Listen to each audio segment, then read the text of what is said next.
Hello friends, स्वागत है आप लोगों का हमारे यूट्यूब चैनल ग्लैंस एकेडमी पर। जैसा कि आप लोगों को पता है कि हम लोग इस कड़ी में यूपी पीसीएस प्रीलिम्स जो प्रीवियस ईयर पेपर थे उसको सॉल्व कर रहे थे। इससे पहले हम लोगों ने 2022, 2021, 2020 और 2019 के पेपर को सॉल्व कर लिया है और आज हम स्टडी करेंगे यूपी पीसीएस प्रारंभिक परीक्षा 2018 के प्रश्न पत्र को, जो कि 28 अक्टूबर 2018 को प्रश्न हुआ था। तो अब हम इसी कड़ी में आज हम चौथा पेपर कर रहे हैं। इसी तरीके से हम लोग 2012 तक के पूरे कंप्लीट सीरीज को करेंगे। जितने भी इससे और नए प्रश्न बनने वाले होंगे उस पर भी चर्चा करेंगे हम लोग, और बाकायदा बहुत अच्छे से डिटेल एक्सप्लेन के साथ हम लोग पढ़ रहे हैं इस सीरीज को। और साथ ही साथ ध्येय आईएएस और दृष्टि आईएएस के जो मॉडल पेपर चलाए जा रहे हैं वो भी आप लोग चैनल पर देख लीजिए हमारे, जो कि डाल दिया गया है मेरे द्वारा और मैम के द्वारा। और घटना चक्र के भी सीरीज को कम्प्लीटली यहाँ पे सॉल्व कराया जा रहा है, यानी वन स्टॉप सॉल्यूशन जिसे हम कह सकते हैं कि एक ही प्लेटफॉर्म पे आपकी सभी समस्याओं का समाधान हो रहा है, जो आगे UPSC, UP PCS, MP PCS, UP RO ARO के एग्जाम्स को ध्यान में देखकर बनाई गई है। तो आप लोगों ने अभी तक अगर उस चीज़ों को नहीं देखा है तो प्लेलिस्ट में सभी की प्लेलिस्ट बना दी गई है, आप लोग आराम से देखिए और वहाँ से एंजॉय करिए, अपनी तैयारी को स्ट्रॉन्ग करिए। और फिर शुरू करते हैं हम लोग आज की अपनी क्लास को। और आज हमारा पहला प्रश्न होगा भारतीय इतिहास से। तो आइए हम इसको थोड़ा सा जूम कर लेते हैं। और अगर चैनल पर पहली बार आए तो प्लीज़ चैनल को सब्सक्राइब कर लीजिएगा और बेल नोटिफिकेशन ऑन कर दीजिएगा। दोस्तों, आज इस वीडियो में मैं आपसे बस एक ही रिक्वेस्ट करूंगा कि आज इसका टारगेट हम लोग रखते हैं 100 लाइक का। कम से कम 100 लाइक ज़रूर आप इसको करिए और अधिक से अधिक लोगों के साथ शेयर कीजिए, ताकि 1500 से ऊपर इस पे व्यूज़ कम से कम आ जाने चाहिए, ताकि हमें मोटिवेशन मिलता रहे, हमारी टीम को मोटिवेशन मिले, इंस्पिरेशन मिले कि नहीं, हमारे स्टूडेंट, हमारे डियर फ्रेंड्स जो हैं वो हमारे साथ सहयोग कर रहे हैं, तो हम भी उनके लिए कुछ नए नए आइडियाज़ को क्रिएट करें। और यूपी का जो स्पेशल पोर्शन है यूपी स्पेशल का, वो मैं घटना चक्र की सीरीज को फैक्चुअल इन्फॉर्मेशन के साथ आप लोगों को जल्दी ही 1 से 2 दिन में कंप्लीट करा दूंगा, तो वो भी आप लोग देखने के लिए बिल्कुल रेडी रहें। तो पहला क्वेश्चन हम लोग पढ़ते हैं। भारतीय इतिहास को पहले इसमें सेगमेंट किया गया है। निम्नलिखित में से कौन शुक्ल यजुर्वेद की संहिता है? वाजसनेयी, मैत्रायणी, तैत्तिरीय या काठक? तो सही जवाब हो जाएगा ए, वाजसनेयी जो है कि शुक्ल यजुर्वेद की संहिता है। तो आइए समझते हैं इसकी व्याख्या को। क्योंकि यजुर्वेद की 2 शाखाएं होती हैं, एक होता है शुक्ल यजुर्वेद, एक होता है कृष्ण यजुर्वेद। शुक्ल यजुर्वेद की संहिता को हम वाजसनेयी कहा जाता है, और जबकि शुक्ल यजुर्वेद केवल पद्य में है, जबकि कृष्ण यजुर्वेद गद्य और पद्य दोनों में है, इसीलिए यजुर्वेद को कहा जाता है कि ये कृष्ण यजुर्वेद के रूप में दोनों ही पद्य में लिखे हुए हैं। अगला प्रश्न है, पहला स्टेटमेंट है, भारत पर तुर्की आक्रमण सफल हुए। बिल्कुल हम कह सकते हैं कि सफल हुए, क्योंकि महमूद गजनवी जो है कि धन लूटने आया था, वो धन भी लूट के जाता है। तुर्की आक्रमण के अंतर्गत मोहम्मद गौरी आता है, वो भी जो है कि अपना भारत में प्रशासन को विस्तार करता है और कुतुबुद्दीन ऐबक को सत्ता देकर जाता है। और उत्तर भारत में राजनीतिक एकता नहीं थी, बिल्कुल यही कारण था कि जब जब भारत पे आक्रमण किया गया है तो उत्तर भारत के पूरे भारत में राजनीतिक एकता नहीं थी, सहयोग की भावना नहीं थी। इसीलिए चाहे मध्यकालीन भारत का इतिहास हो, चाहे प्राचीन काल में हो, चाहे अंग्रेजों का इतिहास, लगातार भारत को अपनी एकता न होने का नुकसान उठाना पड़ा है। तो दोनों ही कथन सही हैं और इसीलिए ये आक्रमण सफल भी हुए, तो ए ऑप्शन यहाँ पर सही हो जाएगा। यहाँ पर आप देखेंगे, भारत पर तुर्कों का आक्रमण सफल हुआ, जिसके फलस्वरूप भारत में इस्लामी राज्य स्थापित हुआ। भारत भूमि में अंदर तक प्रवेश पाने का प्रथम श्रेय गजनवी वंश के सुल्तान महमूद को प्राप्त हुआ, जबकि भारत में राज्य स्थापित करने का श्रेय संसबनी वंश के मोहम्मद गौरी को प्राप्त हुआ। और भारत में राजनीतिक एकता का अभाव और उत्तरी भारत में एक भी शक्तिशाली और विस्तृत साम्राज्य का न होना तुर्कों के विरुद्ध असफलता का कारण था। हालांकि जब मोहम्मद गौरी तराइन के युद्ध में पृथ्वीराज चौहान से लड़ाई कर रहा था, और पृथ्वीराज चौहान का बहुत ही अच्छा दोस्त था जयचंद, लेकिन जयचंद भी अपनी मजबूरियों से ही मजबूर था, क्योंकि जब जयचंद की बहन संयोगिता का स्वयंवर हो रहा था दोस्तों, तो उस समय पृथ्वीराज, क्योंकि वो उसकी प्रेमिका थी, तो स्वयंवर से उसे लेके चला जाता है भगा के, जो कि जयचंद को बिल्कुल अच्छा नहीं लगा। और ऐसे अवसर पे पृथ्वीराज चौहान की कोई मदद नहीं की जयचंद ने। और जब 1194 में जब चंदावर का युद्ध हुआ मोहम्मद गौरी और जयचंद के बीच में, तो वहाँ जयचंद को सहयोग करने वाला कोई भी नहीं था। तो इसीलिए राजनीतिक एकता का न होना भी एक बहुत बड़ा कारण था। तो ये स्टोरी थी एक छोटी सी जो मैंने आपको बताई। और अगले प्रश्न को देखते हैं। क्वेश्चन नंबर हमारा 3 क्या कहता है। यहाँ पर आप देखेंगे, निम्नलिखित मंदिरों को काल अनुक्रम में व्यवस्थित कीजिए। जैसे कि यहाँ पर एक मक्खी मर गई है, कोई बात नहीं, आप मक्खी छोड़िए, हम लोग क्वेश्चन पे देखते हैं। बृहदेश्वर मंदिर, गंगैकोंड चोलपुरम मंदिर, महाबलीपुरम का तटीय मंदिर और सप्त पैगोडा की बात करेंगे। तो आप ये देखेंगे कि ये दोनों तो चोल काल से संबंधित हैं, ये आपके पल्लव वंश से संबंधित है, और ये आपका जो है कि दूसरे वंश से संबंधित है। तो आइए हम इससे संबंधित व्याख्या को समझते हैं कि कालक्रम के अनुसार सबसे पहले मंदिरों में सप्त पैगोडा यानी मामल्ल शैली का स्थापना होती है 640 ईस्वी में लगभग। और महाबलीपुरम का तटीय मंदिर जिसको सूर्य मंदिर भी कहा जाता है, ये राजसिंह शैली यानी कि जो पल्लव वंश की थी।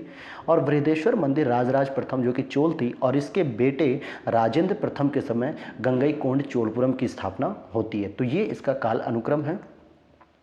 क्वेश्चन नंबर 4 है, हाथी गुम्फा का अभिलेख किस शासक के विषय में जानकारी देता है? तो ये खारवेल के विषय में जानकारी देता है जो कि कलिंग नरेश था। उदयगिरी के पहाड़ी के हाथी गुम्फा से शासक जो था खारवेल के एक बिना तिथि का अभिलेख प्राप्त हुआ है। इसमें खारवेल के बचपन, शिक्षा, राज्याभिषेक और राजा होने के बाद 13 वर्षों के शासनकाल की घटनाओं का क्रमबद्ध जानकारी मिलती है। और यही मात्र एक अभिलेख है जिससे खारवेल का इतिहास प्राप्त हम कर सकते हैं, केवल एकमात्र यही अभिलेख है। क्वेश्चन नंबर 5 है, निम्नलिखित में से किन स्थानों से मध्य पाषाण काल में पशुपालन के प्रमाण मिलते हैं?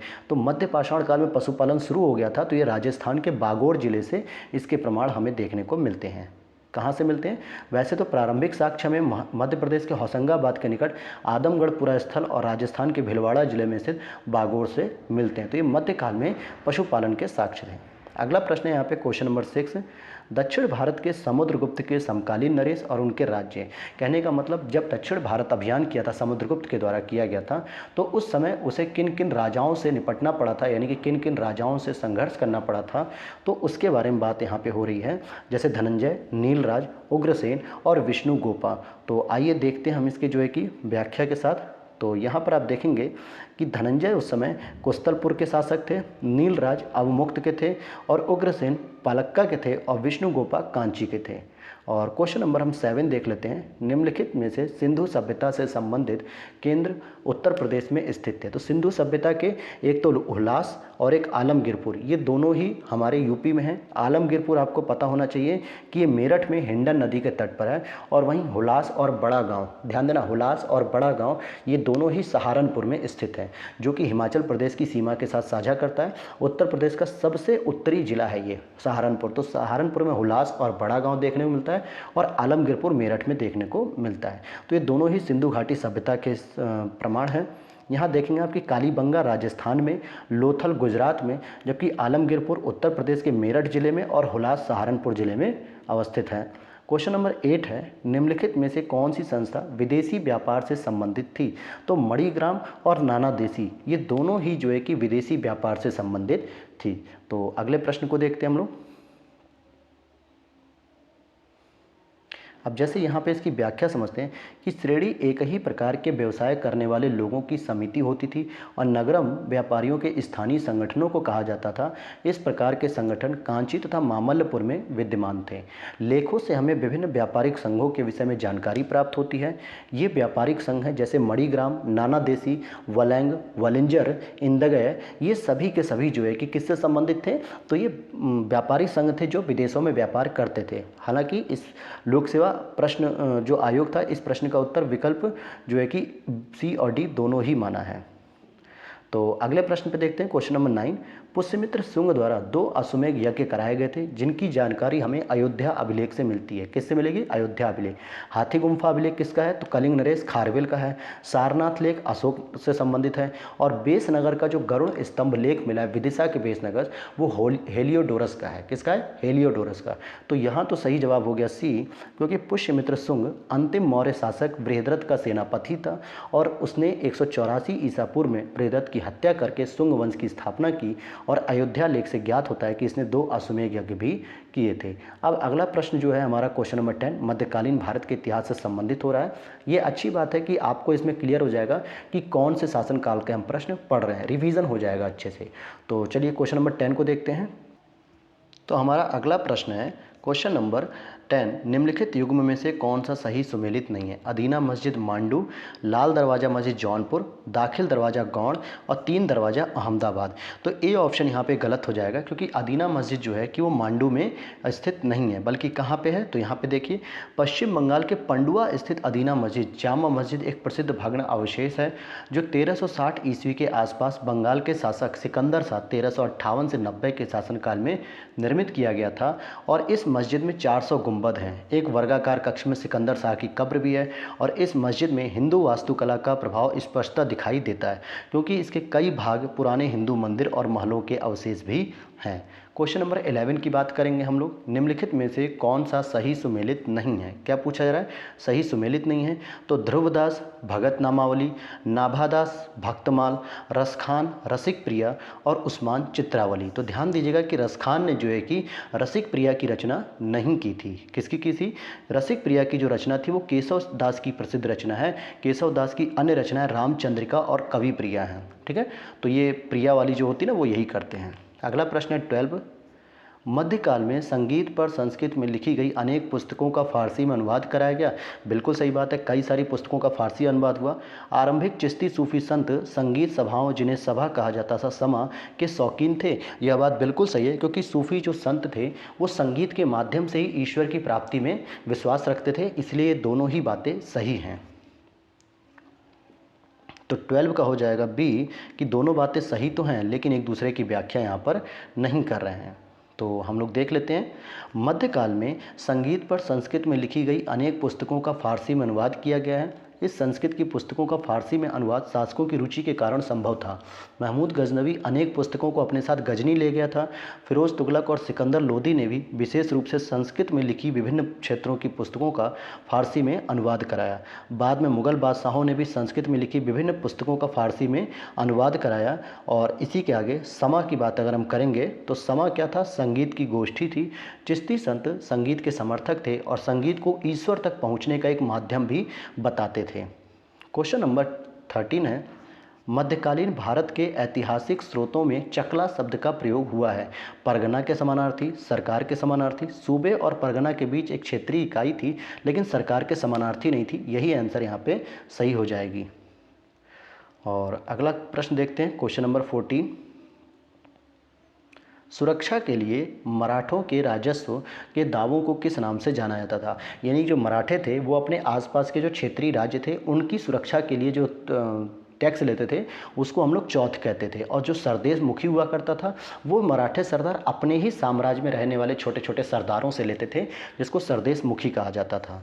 तो चौथ उन प्रांतों से लिया जाता था जिन्हें मुगलई कहा जाता था और इस कर के बदले में पड़ोसी राज्यों को मराठों के आक्रमण और लूटपाट से बचने का आश्वासन प्राप्त हो गया था। क्वेश्चन नंबर 15 है। दिल्ली में पुराना किला के सामने खैरुल मंजिल नामक मस्जिद का निर्माण किसने कराया था? तो महाम अनगा, जो कि अकबर की धाय माँ थी यानी कि संरक्षिका थी, उन्हीं के द्वारा इसकी स्थापना की गई थी पुराना किला के सामने। अगला प्रश्न है क्वेश्चन नंबर 16। निम्नलिखित में से कौन सा युग्म सुमेलित नहीं है? तो देवगिरी के शासक जो है कि कौन थे? शंकर देव थे। वारंगल के रामचंद्र नहीं थे बल्कि रामचंद्र देव भी देवगिरी के ही यादव वंश से संबंधित थे। होयसल के वीर बल्लाल थे, यह भी सही है। मदुरा के वीर पांड्य थे, यह भी सही है। केवल बी गलत है क्योंकि वारंगल के नहीं, रामचंद्र देव जो है कि देवगिरी के ही यादव वंश से संबंधित थे। अलाउद्दीन खिलजी के दक्षिण भारत पर आक्रमण के समय देवगिरी का शासक रामचंद्र देव था और रामचंद्र देव की मृत्यु के बाद उनका पुत्र शंकर देव शासक बना और तेलंगाना में काकती वंश का शासन था। यहाँ का शासक प्रताप रुद्र देव द्वितीय था। इसकी राजधानी वारंगल थी। बाकी सभी तो सुमेलित थे। क्वेश्चन नंबर 17 की बात करते हैं दोस्तों। तो क्वेश्चन नंबर हमारा 17 है। निम्नलिखित को काल अनुक्रम में व्यवस्थित कीजिए और नीचे दिए गए कूट से सही उत्तर का चयन कीजिए। तो मोहम्मद शाह, आलमगीर द्वितीय, जहांदार शाह और अहमद शाह। तो सबसे पहले जो आएंगे वो जहांदार शाह आएंगे क्योंकि 1717 से ये शुरू करते हैं अपने शासन को, मतलब 1712 से। तो इसका बी से स्टार्ट होगा और आप बी से देखते हैं यही वाला सही हो रहा है, तो ये आपका बी ऑप्शन हो जाएगा। आइए देखते हैं कि जहांदार शाह जो थे वो 712 में आते हैं 713 तक, फिर मोहम्मद शाह 1719 से 48 तक और अहमद शाह 1748 से 54 तक और आलमगीर द्वितीय 1754 से 1759, क्योंकि इन्हीं के समय में 1757 का प्लासी का युद्ध भी हुआ था। अगले प्रश्न को देख लेते हैं, क्वेश्चन नंबर 18। नीचे दिए गए दो कथन हैं। पहला है 1946 में मुस्लिम लीग ने कैबिनेट मिशन प्लान के लिए दी गई अपनी स्वीकृति वापस ले ली थी। यह बात बिल्कुल सही है। दूसरा है 1946 में गठित अंतरिम सरकार में मुस्लिम लीग शामिल हुई थी। लियाकत अली जी जो है कि वित्त मंत्री बने थे, कैबिनेट मिशन के सुझाव पर जो है कि फिर उसमें शामिल हुए थे। तो बी ऑप्शन यहाँ पे सही हो जाएगा कि दोनों ही सही है लेकिन एक दूसरे की कोई व्याख्या नहीं कर रहे हैं। अगर हम बात करते हैं, देखिए कैबिनेट मिशन प्लान को बहुत अनिच्छा यानी कि कांग्रेस प्रांतों के गुट बनाने पर अप्रसन्न थी और लीग को पाकिस्तान न मिलने पर जो है कि अप्रसन्न थे। के साथ कांग्रेस और लीग ने स्वीकार तो कर लिया था शुरू में, लेकिन कुछ समय बाद जो है कि दोनों ने ही उसे अस्वीकार कर दिया था। ओके, और यहाँ पर हम पूरी व्याख्या है यहाँ पर। तो अगला प्रश्न है क्वेश्चन नंबर 19। अब यहाँ पर कह रहा है निम्नलिखित घटनाओं को काल अनुक्रम में व्यवस्थित कीजिए। तो एक तो थी हंटर आयोग, सैडलर आयोग, वुड घोषणा पत्र और सार्जेंट का।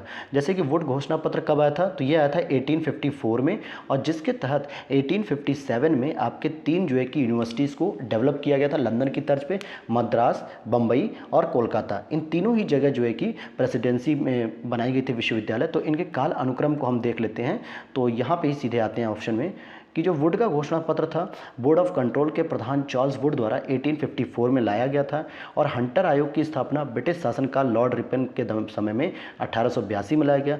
जबकि सैडलर आयोग 1917 में कलकत्ता विश्वविद्यालय की समस्याओं के अध्ययन के लिए डॉक्टर M.E. सैडलर के नेतृत्व में लाया गया। वहीं सार्जेंट योजना आज़ादी से कुछ समय पहले ही 1944 में केंद्रीय शिक्षा सलाहकार मंडल ने प्रस्तुत की थी, और आगे चल के जो है कि इस समय ब्रिटिश अधिकारी सार्जेंट ब्रिटिश भारत सरकार में शिक्षा सलाहकार के पद पर नियुक्त थे, जिनके नाम से राष्ट्रीय शिक्षा योजना प्रस्तुत की गई थी।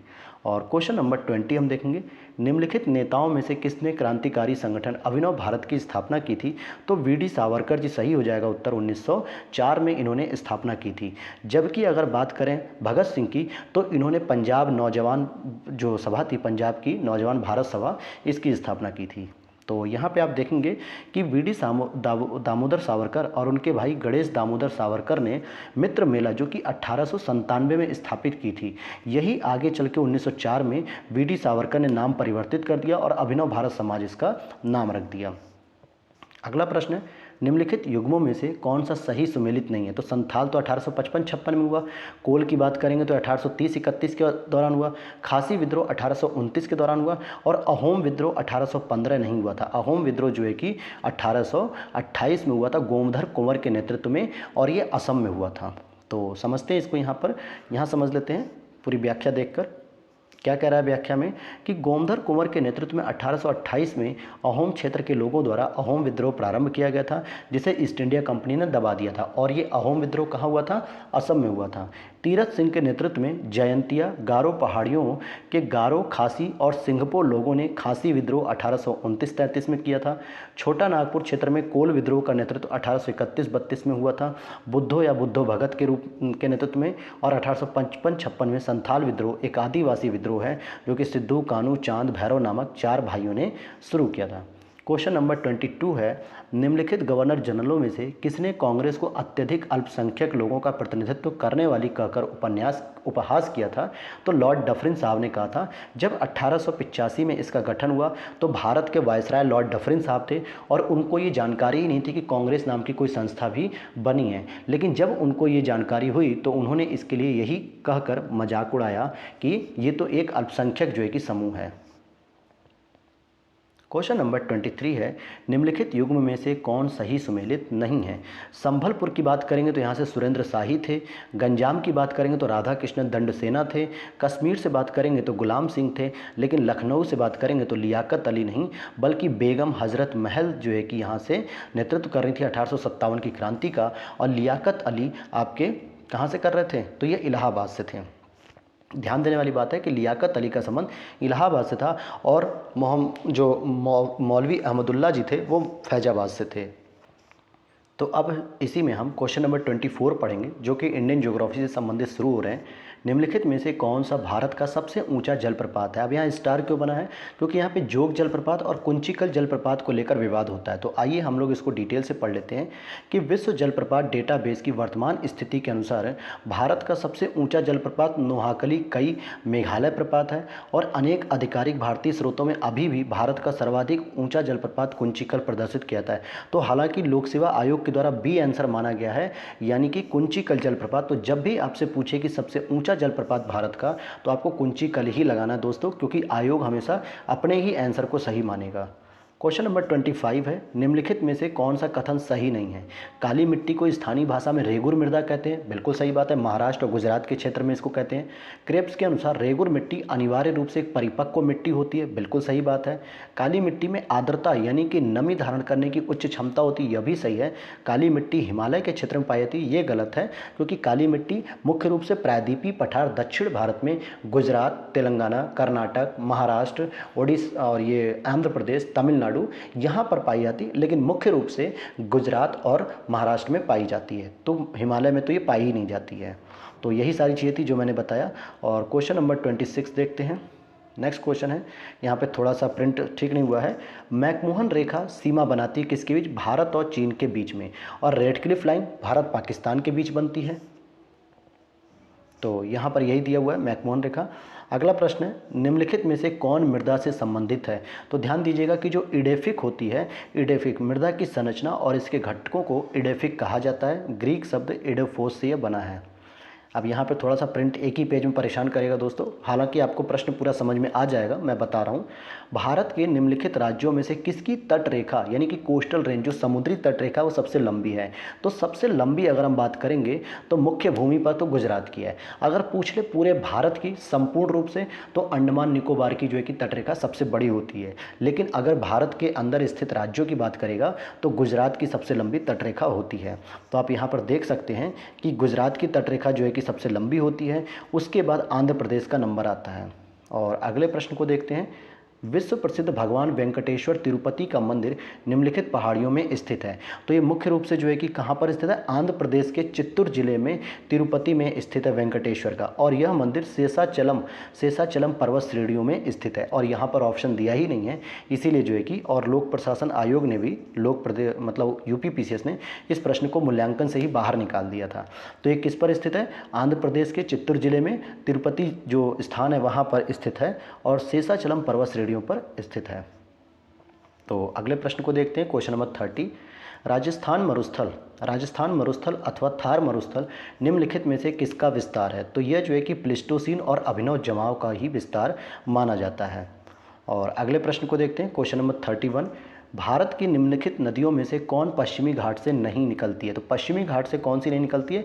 तो तापी, क्योंकि ये तो पश्चिमी घाट की ओर गिरती है, जबकि गोदावरी, कावेरी और कबाम ये तीनों ही पश्चिमी घाट से निकलती हैं और पूर्वी घाट में जाकर गिरती हैं। देखिए यहाँ पे ये इसका प्रिंट थोड़ा सा ख़राब है दोस्तों, किताब में जो है कि ख़राब आया था तो ठीक से नहीं मिल पाया। बाकी 2022, 21, 20, 2019 के प्रिंट बहुत अच्छे थे और 2018 को छोड़ दे तो बाकी सारे प्रिंट भी बहुत अच्छे हैं 2017, 16 के। तो थोड़ा सा इसमें आपको परेशानी हो सकती है, हालांकि इसमें परेशानी नहीं होगी, आपको प्रॉपर दिख रहा होगा, लेकिन फिर भी अगर जो परेशानी हो रही है वो अगले पेपर में पूरी तरीके से इम्प्रूव रहेगी। तो यहाँ पर ये सही उत्तर क्या मिला आपको? तापी। तापी जो है कि पश्चिमी घाट से नहीं निकलती है, बल्कि तापी नदी मध्य प्रदेश के मुल्ताई नगर अर्थात बैतूल जिला से निकलती है। यहाँ पे गावलगढ़ की नाम की जो पहाड़ी है जो केंद्रीय दक्कन के पठार में स्थित है, यहाँ से ही वो निकलती है और पश्चिमी घाट में जो है कि गिरती है। अगला प्रश्न है, भारत के विभिन्न क्षेत्रों में उत्पादित सुल्ताना, गुलाबी और काली चंपा निम्नलिखित प्रमुख फसलों में से किसकी किस्म है? तो ये अंगूर की किस्म है। और अगले प्रश्न को देखते हैं 33। निम्नलिखित राज्यों में कौन इलायची एवं काली मिर्च का सबसे बड़ा उत्पादक राज्य है? तो यहाँ पे ऑप्शन तो दे रहा है केरल, लेकिन आप वर्तमान में 2022 का देख लीजिएगा कि काली मिर्च और इलायची के जो है कि सबसे बड़े उत्पादक राज्य 2022 में कौन है। तो ये करंट अपडेट आपको कर लेनी होगी। अगला प्रश्न है यहाँ पे राज्य दिया हुआ और यहाँ सबसे ऊंची चोटी बात कर रहा है। अगर केरल दिया है, नागालैंड दिया है, अब यहाँ पे पूरा कूट नहीं है तो हम लोग आगे चलते हैं, वहाँ से हम पूरे कूट को समझ लेते हैं। तो क्या क्या दिया हुआ है? तो देखिए केरल में तो सबसे ऊंची चोटी हो जाएगी अनाईमुडी, ठीक है, जो किस पहाड़ी की होती है? अन्नामलाई की होती है। और नागालैंड की जो होती है सारामती होती है। उत्तराखंड नंदा देवी। तमिलनाडु जो कि नीलगिरी की सबसे ऊंची चोटी है दोदा बेट्टा, तो ये तमिलनाडु में स्थित होती है। जबकि पूरे दक्षिण भारत की सबसे ऊंची चोटी अनाईमुडी है, पूरे दक्षिण भारत की, जो कि अन्नामलाई पर्वत रेंज पर पाई जाती है। क्वेश्चन नंबर 35 है, निम्नलिखित भारतीय मौसम मुख्यालयों को उनकी स्थापना के काल अनुक्रम में व्यवस्थित कीजिए कि सबसे पहले ये कहाँ पे स्थापित हुआ, फिर उसके बाद। तो हम इसको यहाँ से समझेंगे कि भारतीय मौसम विभाग की स्थापना तो स्टार्टिंग में 1875 में हुई थी, तब उसका मुख्यालय कलकत्ता था, क्योंकि 1875 अंग्रेज़ों का समय था और अंग्रेज़ों का जो मुख्य स्थान था वो बंगाल था। 1905 में यह मुख्यालय शिमला में शिफ्ट कर दिया गया, फिर उसके बाद 1928 में पुणे में शिफ्ट किया गया और फाइनली फिर 1944 में दिल्ली में शिफ्ट कर दिया गया और आज भी दिल्ली में ही संचालित होता है। अब वर्ल्ड ज्योग्राफी के भी इसमें कुछ प्रश्न हैं, जैसे वनस्पति जलवायु का सही सूचक है, यह किस व्यक्ति ने कहा, तो ये कोपेन ने कहा था और इन्हीं के नाम पर कोपेनहेगन जो जलवायु के प्रमाणीकरण मिलते हैं आपको, तो वो इन्हीं के द्वारा दिए गए हैं। और अगला प्रश्न हम यहाँ पे देखेंगे, क्वेश्चन नंबर 37, निम्नलिखित देशों में से किसमें पंपास घास का मैदान होता है। तो देखिए पंपास जो है कि किस घास का मैदान होता है, तो खास करिए अर्जेंटीना के ब्यूनस आयर्स, ला पाम्पा, संताफे, एंडोर रियोर्स, कार्डोवो प्रांत में, ब्राज़ील के दक्षिणी प्रांत रियो ग्रैंडो सुल और उरुग्वे में फैला हुआ है। तो देखा जाए तो अर्जेंटीना, उरुग्वे और ब्राज़ील इन तीनों में ही पंपास के घास का मैदान है। तो इसीलिए जो है कि जबकि लोक सेवा आयोग ने जो है कि अर्जेंटीना इसका सही उत्तर माना है। हालांकि ये डिस्प्यूटेड प्रश्न था, ऐसे प्रश्न को बाहर कर देना चाहिए था। क्वेश्चन नंबर 38 है, निम्नलिखित युग्मों में से कौन सा सही सुमेलित नहीं है। तो सोनोरन की बात करेंगे तो संयुक्त राज्य अमेरिका में ये जो है कि एक पठार है यानी मरुस्थल है। तकला मकान की बात करेंगे तो चीन में है। काराकुम की बात करेंगे तो तुर्कमेनिस्तान में, जबकि गिब्सन जो है कि ब्राज़ील में नहीं ऑस्ट्रेलिया में पाया था। कहाँ पे होता है गिब्सन, ऑस्ट्रेलिया में। तो यहाँ पढ़ते हैं हम लोग कि जो गिब्सन रेगिस्तान है वो पश्चिमी ऑस्ट्रेलिया के एक विशाल मरुस्थल के मध्य स्थित है और कराकुम रेगिस्तान तुर्कमेनिस्तान में स्थित है और यह मरुस्थल कैस्पियन सागर के पश्चिमी किनारे के पूर्व में अमू दारिया नदी के पश्चिम तक फैला हुआ है। कौन सा, कराकुम। और मैक्सिको के पर्वतीय वनों में स्थित सोनोरन मरुस्थल का अधिकांश भाग यूएसए और एरिजोना क्षेत्र में आता है। तकला मकान मरुस्थल मध्य एशिया के चीन में विकसित है और गिब्सन जो है कि कहाँ पे, ऑस्ट्रेलिया में है। अगला प्रश्न है यहाँ पे, अब देखिए ये करंट अफेयर्स का हो गया कि कॉफ़ी उत्पादन 2016 के हिसाब से कौन से देश पहले आएंगे। तो आप लोगों को ये करंट अपडेट्स कर लेनी है कि 2022 में कॉफ़ी के उत्पादन में सबसे उच्च यानी कि सबसे पहला देश कौन सा है। तो इस तरीके के अपडेट आपको करने हैं। अगला प्रश्न है यहाँ पे कि स्वेज नहर के बन जाने के पश्चात भारत और यूरोप के मध्य सामुद्रिक दूरी में कितनी कमी आई है। तो 7000 किलोमीटर की कमी आ गई है। क्यों, क्योंकि स्वेज नहर के बन जाने से भूमध्य सागर जो कि यूरोप में है और लाल सागर जो है कि हिंद महासागर के अंतर्गत आता है, लाल सागर, तो इसके जुड़ने से भारत और यूरोप के बीच में व्यापार करने के लिए लगभग 7000 किलोमीटर की दूरी जो है कि कम हो गई है। अगला प्रश्न है, निम्नलिखित नदियों में से किसके मुहाने पर पक्षी के पंजे की आकृति वाला डेल्टा बनता है। तो मिसिसिपी के नदी पर मिलता है और मिसिसिपी की एक सहायक नदी है मिसौरी और ये अमेरिका के दक्षिणी अमेरिका जो फ्लोरिडा का पार्ट है वहाँ पे जो है कि ये अपना डेल्टा बनाती है। यूँ कहें कि गल्फ ऑफ मैक्सिको की खाड़ी में ये अपना डेल्टा बनाती है। अगला प्रश्न है, निम्नलिखित देशों में कौन सा विश्व में आयोडीन का अग्रणी उत्पादक है। अब यहाँ ऑप्शन तो चिली दे रहा है, लेकिन मैं आपको कहूँगा कि आप करंट अफेयर्स में अपडेट होइए। 2022 में आयोडीन का जो अग्रणी उत्पादक राज्य है वो आपको पता करना है। आप देखिए कुछ मेहनत आप भी करेंगे तभी आपकी सफलता सुनिश्चित होगी। ये नहीं कि आप प्लेटफॉर्म पर ही निर्भर हो जाएँ पूरी तरीके से। जो प्रश्न मैं बताता हूँ वो प्रश्न आप लोग ज़रूर चेक किया करिए और उसको एक रफ कॉपी में कहीं पर नोट डाउन करते रहिए ताकि लास्ट टाइम में आप उस चीज़ों को रिविज़न कर सकें। अच्छा, चिली जो है कि वर्तमान में भी तांबे का तो सबसे प्रमुख उत्पादन करने वाला देश है, तांबे का सबसे अधिक। अब देखिए यहाँ पे 2012-17 के मध्य का जो है कि आयोडीन डेटा दिया है, लेकिन आपको 2023 में पेपर देना है तो 2023 में जो है कि आपको 2022 का तो आंकड़ा पता होना चाहिए। अगला प्रश्न है, निम्न घटनाओं पर विचार कीजिए। पहला सरीसृप, पहला कीट, कवच वाले जीव और पहला स्तनधारी। उपरोक्त घटनाओं को पृथ्वी पर उनके उत्पन्न होने के काल अनुक्रम में व्यवस्थित कीजिए और सही उत्तर का चयन कीजिए। तो आप देखेंगे कि पृथ्वी पर सबसे पहले मुलायम कवच वाले यानी कि मोलास्क जिसको कहते हैं इनका जन्म हुआ, फिर उसके बाद कीट फतिंगों का जन्म हुआ, फिर उसके बाद सरीसृप आए और सरीसृप के आगे जो है कि स्तनधारी आए पहले। तो हो जाएगा आपका 3, 2, 1, 4, यानी ये ऑप्शन आपका सही होगा। व्याख्या देख लीजिए, यहाँ पर व्याख्या में भी कह रहा है कि सबसे पहले जो है कि कौन आते हैं, सर्वप्रथम कवच वाले जीव आते हैं, उसके बाद कीट आते हैं, फिर सरीसृप आते हैं, फिर स्तनधारी आते हैं।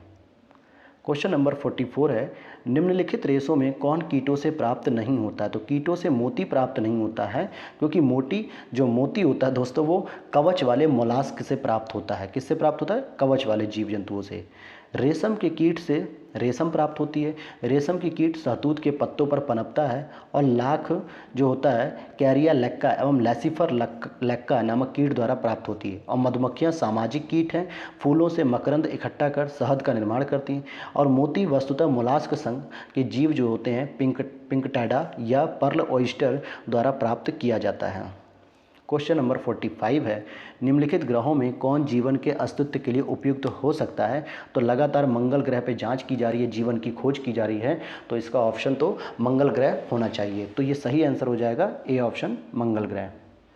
तो अगले प्रश्न को देख लेते हैं हम लोग यहाँ पर। अच्छा, क्यों इसकी बात हो रही है मंगल ग्रह की? क्योंकि वैज्ञानिकों को मंगल ग्रह की सतह के नीचे लवणीय जल में ऑक्सीजन की उपस्थिति के प्रमाण मिले हैं। वैज्ञानिकों के अनुसार लवणीय जल में इतनी ऑक्सीजन उपस्थित है जो सूक्ष्म जीवों के जीवन के लिए पर्याप्त होगी। इसके पूर्व शोधकर्ताओं ने मंगल ग्रह पर पहली बार एक विशाल भूमिगत झील को भी खोजने का दावा किया था। तो ऑक्सीजन तो एक जीवन को जीवित रहने के लिए जरूरी है, तो ऑक्सीजन होनी चाहिए। अब यहाँ पर पर्यावरण के भी कुछ प्रश्न आ रहे हैं। तो पर्यावरण में पूछा गया है, India state of forest report 2017 के अनुसार देश के कुल भौगोलिक क्षेत्रफल का कितना प्रतिशत वनों के अंतर्गत है? तो ये तो देखिए करंट अफेयर्स का पुराना प्रश्न हो गया। हमें जो है कि क्या अपडेट करना है अपने आप को? हमें अपडेट करना है 2021 की रिपोर्ट। जो 2021 की रिपोर्ट आ चुकी है तो हम उससे अपडेट होंगे।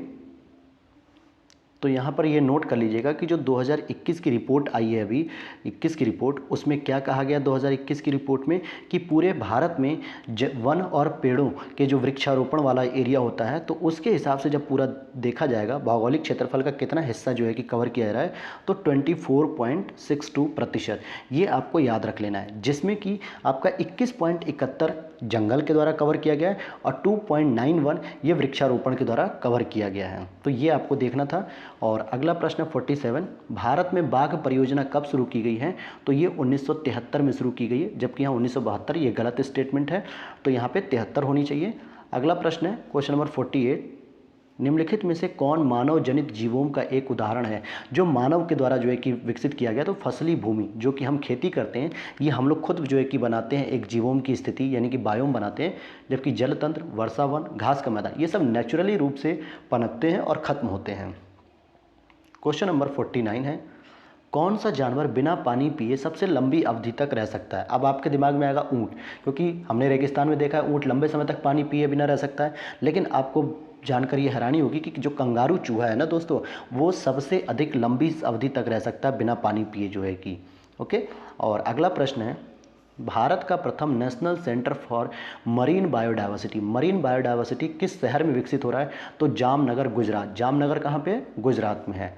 अगला प्रश्न है यहाँ पे, चलिए इसको पहले पढ़ते हैं। भारत का प्रथम national centre for marine biodiversity Gujarat प्रांत के जामनगर में स्थित है। इस केंद्र का उद्देश्य समुद्र तटीय क्षेत्र में स्थित जैव विविधता की सुरक्षा करना है। यह सार्वजनिक एवं निजी क्षेत्र की भागीदारी से गठित होने वाला भारत का पहला अनुसंधान संस्थान है। गौरतलब है कि जामनगर भारत के एकमात्र समुद्री राष्ट्रीय उद्यान मरीन नेशनल पार्क जो कच्छ की खाड़ी में स्थित है के निकट स्थित है। यानी कि मरीन नेशनल पार्क टाइप का जो समुद्री राष्ट्रीय उद्यान है वो भारत का एकमात्र है, और वो भी कहाँ पे? जामनगर में। और जामनगर में कहाँ? कच्छ की खाड़ी में। तो क्वेश्चन नंबर 51 है, दाचिगम राष्ट्रीय उद्यान निम्नलिखित में से किससे संबंधित है? तो ये हंगुल या कश्मीर स्टैग से। और दाचिगम कहाँ पे है? तो कश्मीर में है।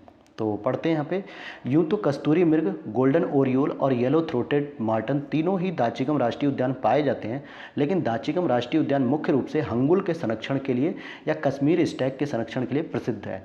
हंगुल लाल हिरण की एक उप प्रजाति होती है जो केवल कश्मीर में पाई जाती है, केवल कश्मीर में। और दाचिगम राष्ट्रीय उद्यान की स्थापना 1981 में जम्मू कश्मीर राज्य में की गई थी। अगला प्रश्न है, जैव विविधता दिवस किस दिवस मनाया जाता है? तो 22 मई को जैव विविधता दिवस को मनाया जाता है। क्वेश्चन नंबर 53 है, निम्न में से किसमें ओजोन की सर्वाधिक सांद्रता मिलती है? तो सबसे अधिक सांद्रता हमें स्ट्रेटोस्फीयर में मिलती है, अर्थात समताप मंडल में सबसे अधिक मात्रा में मिलती है। और यहाँ पर ये हमारी सुरक्षा कवच का काम करती है, क्योंकि पृथ्वी पर आने वाली जो पराबैंगनी किरणें होती हैं उनको ये रोकने का काम करती है। और समताप मंडल में ही जो प्राकृतिक जो दशाएँ होती हैं वो बहुत शांत होती है, इसलिए हवाई जहाज़ वहाँ पर उड़ाना आसान रहता है। क्वेश्चन नंबर 54 है, वैश्विक ऊष्मन के फलस्वरूप निम्नलिखित में से किसकी बारंबारता और प्रचंडता बढ़ रही है। यानी ग्लोबल वार्मिंग जैसे जैसे बढ़ रही है वैश्विक ऊष्मन, तो ऐसे में चक्रवात की स्थिति, बवंडर की स्थिति, तूफान की स्थिति, ये सभी की बारंबारता और प्रचंडता बढ़ रही है, जिससे जान माल की हानि हो रही है, नुकसान उठाना पड़ रहा है। क्वेश्चन नंबर 55 है, निम्नलिखित में से कौन स्वस्थानीय संरक्षण यानी कि इन सीटू रणनीति का उदाहरण नहीं है। तो ध्यान दीजिएगा कि वनस्पति बाग, जिनको हम बॉटेनिकल गार्डन कहते हैं, इनको कहीं हम दूसरी जगह इस्टेब्लिश करते हैं, वहाँ पे जगह जगह अलग अलग दूर जगहों से कुछ हाइब्रिड प्रजातियों को लेके आते हैं और संरक्षण करते हैं। जबकि इन सीटू में क्या होता है, जो चीज़ जहाँ पैदा होती है नेचुरली रूप से, हम वहीं उसी के स्थान में उसकी सुरक्षा करें, उसकी संरक्षण करें, तो ये इम्पॉर्टेंट हो जाता है। तो वनस्पति बाग जो है कि एक्स सीटू में आता है। जैसे जीवों का उनके प्राकृतिक आवास में संरक्षण क्या होता है, इन सीटू कहलाता है। और जबकि जीन बैंक, ऊतक संवर्धन बैंक, वनस्पति उद्यान, चिड़ियाघर, एक्वेरियम आदि ये सब एक्स सीटू कहलाते हैं। अगला प्रश्न है, सूर्य के प्रकाश से पराबैंगनी विकिरण अभिक्रिया निम्न में से क्या पैदा करती है। तो सूर्य के प्रकाश से पराबैंगनी विकिरण अभिक्रिया निम्न में से क्या पैदा करेगी, तो ओजोन। ओजोन की प्रक्रिया यहाँ पर संपन्न होती है और ओजोन हमारे लिए बहुत ही हेल्पफुल होती है। क्यों? क्योंकि समताप मंडल, जिसको हम स्ट्रेटोस्फीयर भी कहते हैं, में ओजोन का निर्माण मुख्यतः पराबैंगनी विकिरण द्वारा होता है। यह संपूर्ण क्रिया 2 चरणों में संपन्न होती है। कैसे? पहले चरण के अंतर्गत सूर्य के प्रकाश में उपस्थित उच्च ऊर्जा युक्त किरणें ऑक्सीजन अणु पर प्रहार करती हैं और 2 परमाणुओं में तोड़ देती हैं। और दूसरे चरण में प्रत्येक ऑक्सीजन फिर से ऑक्सीजन अणु से क्रिया करके O3 बना लेता है और ओजोन का जो रासायनिक सूत्र होता है वो O3 होता है। अगला प्रश्न 57, निम्नलिखित युग्मों में से कौन सही सुमेलित नहीं है। तो रेनेटिंग पनीर, जैव प्रौद्योगिकी प्लाज्मिड्स, गोल्डन चावल विटामिन ए, ओजोन परत ट्रोपोस्फियर। तो ध्यान दीजिएगा कि ओजोन परत मुख्य रूप से समताप मंडल में पाई जाती है, यानी कि ट्रोपोस्फियर में पाई जाती है, स्ट्रेटोस्फियर में। कहाँ पाई जाती है? स्ट्रेटोस्फियर में लगभग 10 से 50 किलोमीटर की ऊंचाई पर यह स्थित होती है। अगला प्रश्न देखेंगे 58, निम्नलिखित युग्मों में से कौन सही सुमेलित नहीं है। तो बांदीपुर राष्ट्रीय उद्यान कर्नाटक सही है, मानस वन्यजीव अभ्यारण्य असम यह भी सही है, पेरियार वन्यजीव अभ्यारण्य केरल यह भी सही है, लेकिन सिमलीपाल राष्ट्रीय उद्यान जो है कि यह आपके ओडिशा में है, न कि मध्य प्रदेश में, और इसकी स्थापना 1980 में हुई थी। यह ओडिशा के मयूरभंज जिले में स्थित है। क्वेश्चन नंबर 59 है, मीथेन निम्न में से किससे निकलती है, उत्सर्जित होती है। धान के खेतों से, दीमक की बॉम्बी से। तो दोनों ही सही है यहाँ पे, तो सी हो जाएगा। जहाँ पे भी दीमक का घर होगा ना, वहाँ से भी जो है कि मीथेन की उत्पत्ति होती है। हालांकि धान की खेती, कोयले की खदानें, घरेलू पशु वातावरण में मीथेन उत्सर्जन जो है कि मानवीय स्रोत हैं, जबकि आर्द्र भूमि, दीमक, हाइड्रेट्स ये मीथेन उत्सर्जन के प्राकृतिक स्रोत हैं। यानी कि ये भी प्राकृतिक और मानवीय दोनों प्रकार से जो है कि उत्सर्जन करती हैं। अब अगला प्रश्न है यहाँ पे, जुलाई 2018 में निम्न में से किसके द्वारा सफ़र यानी वायु गुणवत्ता एवं मौसम पूर्वानुमान प्रणाली का उद्घाटन किया गया।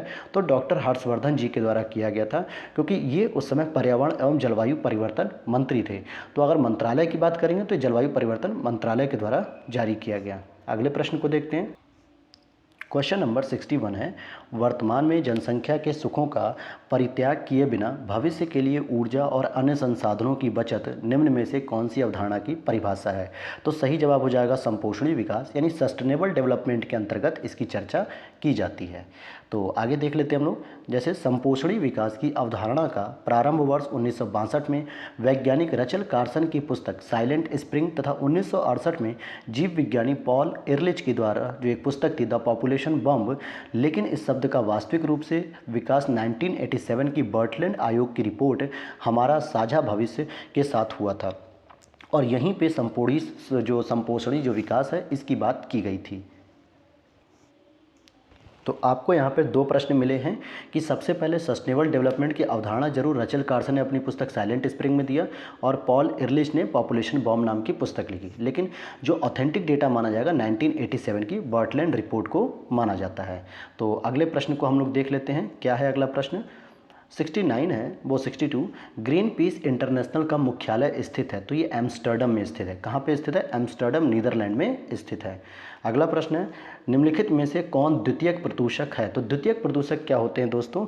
जो डायरेक्ट जो है कि इंडस्ट्री या डायरेक्ट जो है कि पैदा नहीं होते, बल्कि दो आपस में जो प्रदूषक होते हैं उनके मिलने से बनते हैं, तो इसी को हम कहते हैं द्वितीयक प्रदूषक। जैसे स्मॉग हो गया। अब स्मॉग कैसे बनता है? तो वे वायु प्रदूषक जो प्रदूषक स्रोत से सीधे वायु मिलते हैं वे तो प्राथमिक प्रदूषक कहलाते हैं। जैसे कार्बन मोनोऑक्साइड गाड़ी से निकलती है, कार्बन डाइऑक्साइड, सल्फर डाइऑक्साइड, ये तो प्राथमिक प्रदूषक में आ जाएंगे। लेकिन ऐसे वायु प्रदूषक जो प्राथमिक वायु प्रदूषकों तथा साधारण वातावरणीय पदार्थों की क्रिया के फलस्वरूप उत्पन्न होते हैं द्वितीयक वायु प्रदूषक कहलाते हैं, जैसे pan, ozone, smog. Question number 64 है। यहाँ पे क्या कहा जा रहा है? निम्नलिखित पारिस्थितिकी तंत्रों में किसमें प्रजाति विविधता सापेक्षता काफ़ी अधिक होती है? तो आप देखोगे कि वैसे उष्णकटिबंधीय वर्षा वन भी होता है और कोरल रीफ भी होता है। ये दोनों ही आंसर यहाँ पे होने चाहिए। और देखते हैं आयोग ने क्या माना है। तो आयोग ने जो है कि इसका आंसर भी बी और सी दोनों ही मान लिया है। हालांकि प्रवालों को सामुद्रिक वर्षा वन भी कहा जाता है। क्वेश्चन नंबर 65 है। निम्नलिखित में से कौन सामान्य परिस्थिति में वृक्ष के पत्तों की सरसराहट का डेसिबल स्तर प्रदर्शित करता है? तो 20 डेसिबल होता है। और इसी से मिलता जुलता प्रश्न 2022 में पूरा का पूरा उठा के रख दिया गया। अगर आप लोगों ने 2018 का सॉल्व किया होता तो 2022 में ये प्रश्न गलत नहीं होता। तो ये होता है प्रीवियस ईयर के पेपर की ताकत, कि आप अगर पुराने प्रश्नों को ढंग से पढ़ रहे हैं तो आपके सारे प्रश्न सही होने के चांसेस बन जाते हैं। अब यहाँ पर देखिए लिखा हुआ है कि सामान्य परिस्थिति में वृक्ष के पत्तों की जो सरसराहट होती है वो 20 डेसिबल की ध्वनि उत्पन्न करती है। यहाँ पे क्वेश्चन नंबर 21 है कि संयुक्त राष्ट्र सम्मेलन जो हुआ था COP21, ये आयोजित किया गया था कहाँ? पेरिस में किया गया था। COP21 पेरिस में, जो कि 2015 में हुआ था। और यहीं पर जो है कि कहाँ पर हुआ था ये? 2015 में फ्रांस की राजधानी पेरिस में। और इसी समय 2015 में ही COP21 में भारत और फ्रांस के प्रधानमंत्री ने मिलकर अंतर्राष्ट्रीय सौर ऊर्जा गठबंधन का जो है कि शुरुआत की, और जिसका मुख्यालय आपके गुरुग्राम में है। तो अगले प्रश्न को देखते हैं। यहाँ पूछा जा रहा है कि जलवायु परिवर्तन पर भारत की प्रथम राष्ट्रीय कार्य योजना कब लोकार्पित की गई थी? तो 2008 में की गई थी। और इसमें 8 विषयों पर चर्चा की गई है, यानी 8 क्षेत्रों पर इस पर काम किया जा रहा है। अगला प्रश्न है, सबसे अधिक स्थिर पारिस्थितिकी तंत्र कौन सा होता है? तो महासागर होता है, सागरीय या महासागर। ये बहुत शांत और सबसे स्थिर रहती है। यहाँ पे पढ़ते हैं, सागरीय पारिस्थितिकी तंत्र सबसे अधिक स्थिर पारिस्थितिकी तंत्र है। सागरीय पारिस्थितिकी तंत्र अपनी रासायनिक संरचना के कारण स्थिर रहता है। सागरीय जल खारा होने के साथ ही विघटित ऑक्सीजन, प्रकाश व तापमान के स्थिर रहने के कारण सबसे स्थिर तंत्र भी होता है। अगला प्रश्न है, इंसिनरेटर्स का प्रयोग निम्नलिखित में से किसके लिए किया जाता है? तो कूड़ा कचरा को जलाने के लिए किया जाता है। ए ऑप्शन यहाँ पर सही हो जाएगा। और 69 के बाद हम प्रश्न देखेंगे 70, हरित गृह प्रभाव क्या होता है? यानी कि जो ग्रीन हाउस इफेक्ट होता है वो क्या होता है असल में? तो आप देखोगे उससे वैश्विक ताप में वृद्धि होती है, यानी कि जो ग्लोबल वार्मिंग्स होती हैं उसके तापन में वृद्धि हो जाती है। तो ए ऑप्शन यहाँ पर सही हो जाएगा। यहाँ पे पढ़ते हैं कि हरित गृह प्रभाव वैश्विक तापन में वृद्धि को कहा जाता है। जिस प्रकार से बिना मौसम की खेती के लिए कृत्रिम हरित गृह का निर्माण कर अपेक्षित वातावरण का निर्माण किया जाता है, उसी प्रकार हमारी पृथ्वी को वायुमंडल ने चारों तरफ से घेर कर रात में पृथ्वी से परावर्तित होने वाली ऊष्मा को रोकता है, जिससे पृथ्वी के दिन रात का तापांतर अधिक नहीं हो पाता। और वायु में प्रदूषकों की वृद्धि पृथ्वी से परावर्तित ऊष्मा को अधिक मात्रा में रोक लेता है, जिससे इसके औसत तापमान में वृद्धि हो जाती है। क्वेश्चन नंबर 71, निम्नलिखित में से कौन प्राकृतिक गैस का मुख्य भाग है? तो नेचुरल गैस का जो मुख्य भाग होता है वो होता है मीथेन। क्या होता है? मीथेन होता है। और प्राकृतिक गैस एक रंगहीन, गंधहीन, पर्यावरण अनुकूल ऊर्जा स्रोत है। यह कई गैसों का मिश्रण होता है जिसमें मुख्य रूप से मीथेन जो है कि शामिल होती है। क्वेश्चन नंबर 72, पशुओं को दिया जाने वाला कौन सा दर्द निवारक भारत में गिद्धों के लगभग विलुप्त होने के लिए उत्तरदायी है? तो डाइक्लोफेनिक एक दवा दी जाती थी पेन किलर के रूप में। इसको जानवर खाते थे और जब जानवर की मृत्यु हो जाती थी तो गिद्ध क्या करते थे? उन जानवर के मांस को खा लेते थे और उस मांस से होते हुए इन गिद्धों में डाइक्लोफेनिक दवा का असर पहुंचा, जिसकी वजह से गिद्धों की मृत्यु भी होने लगी।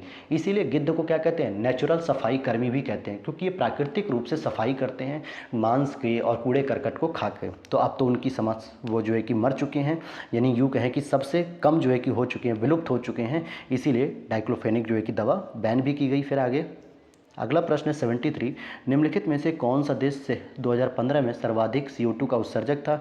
तो 2015 छोड़िए, हमें तो पढ़ना है 2022 का या 23 का। तो अगर आपको इस समय बताएं तो भारत तीसरे नंबर पर आता है। सबसे अधिक उत्सर्जक चीन करता है, फिर संयुक्त राज्य अमेरिका करता है, फिर तीसरे नंबर पर जो है कि भारत का नंबर आता है।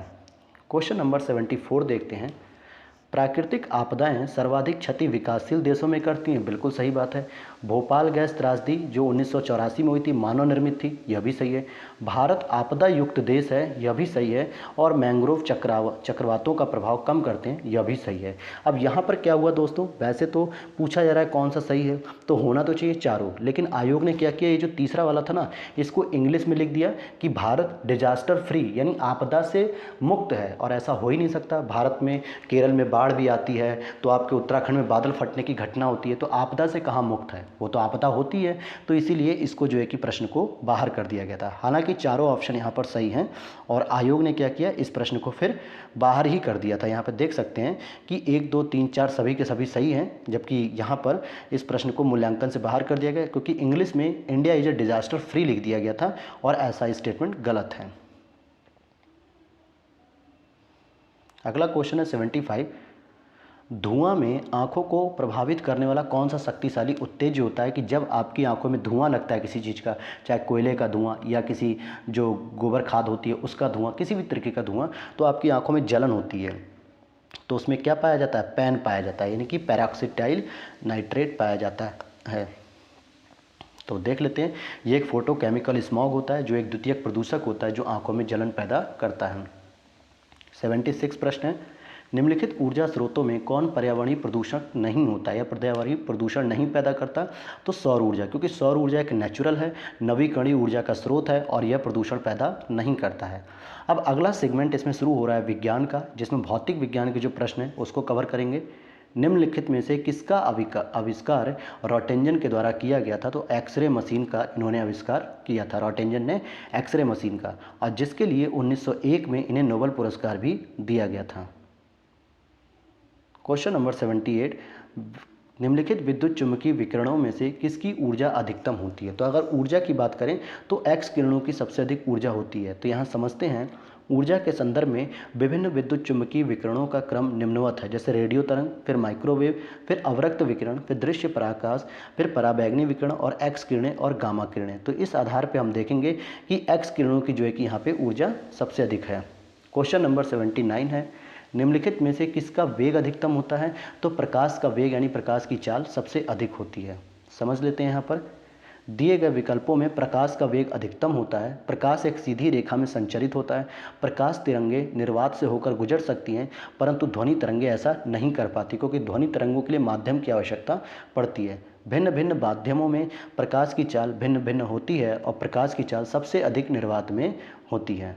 क्वेश्चन नंबर 80, ध्वनि का वेग अधिकतम होता है कहाँ पे, ठोस में होगा, और ठोस इसमें से क्या, निर्वात, वायु, जल या इस्पात यानी स्टील। तो स्टील में सबसे अधिक इनका वेग होता है और सबसे अधिक साउंड इनकी यहीं पे होती है।